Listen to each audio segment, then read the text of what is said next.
Kui oled väsinud sellest, et pead igal hommikul oma kulme sättima, siis see on sinu jaoks. Kasutan DJ Lab Regenerative Brow Lamination Kiti. Lihtsat 3-etapilist süsteemi, mis on loodud lihtsaks ja ohutuks koduseks kasutamiseks. See tõstab, kujundab ja fikseerib soovitud kulmukuju. Protseduur võtab umbes 15 minutit, ei vaja eelnevat kogemust ning annab salongi kvaliteediga tulemuse, mis kestab kuni 8 nädalat.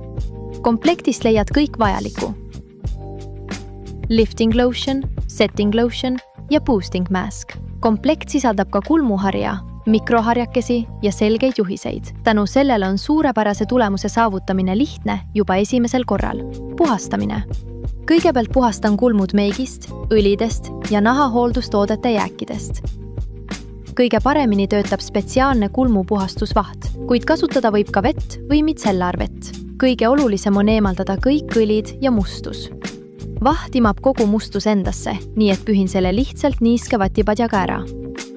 Esimene samm, lifting. Nüüd liigume esimese sammu juurde, lifting lotion.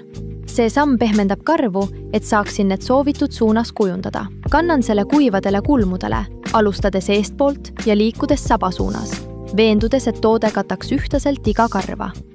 Mõjuaeg sõltub sinu kulmutüübist. Esimese sammu mõjuaeg.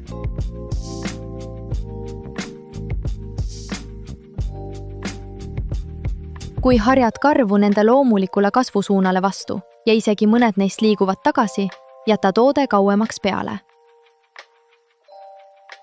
Kui kõik karvad jäävad paigale, on protsess lõppenud.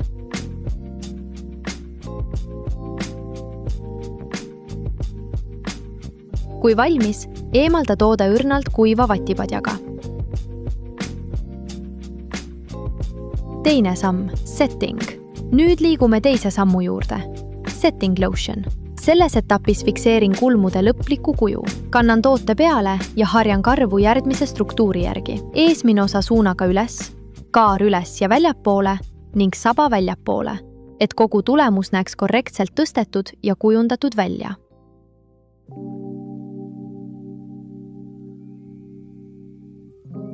Mõjuaeg sõltub taas kulmutüübist.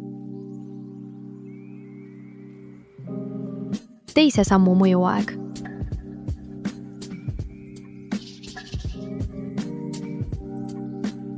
Kui aeg on täis, pühi toode kuiva vatipadjaga maha. Kui soovid intensiivsemat tulemust, võid selles etapis kulme värvida, kohe pärast teist sammu ja enne kolmandat sammu. Kolmas samm, boosting.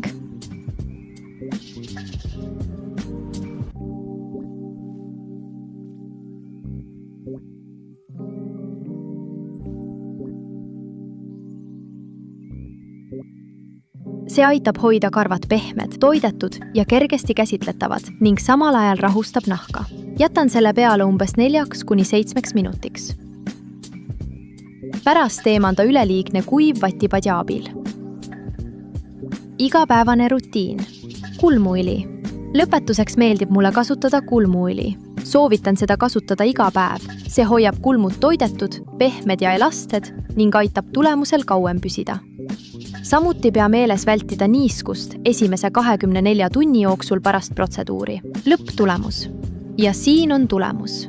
Sellised näevad mu kulmud välja pärast lamineerimist. Need on tõstetud, täidlasemad ja juba vormitud, mis muudab mu hommikurutiini palju kiiremaks. Harjan need lihtsalt läbi ja olen valmis. Enne pärast. Kuju püsib kuni 8 nädalat ning karvad jäävad pehmeks ja elastseks. Vajad vaid 15 minutit ja õiget komplekti. Link allpool.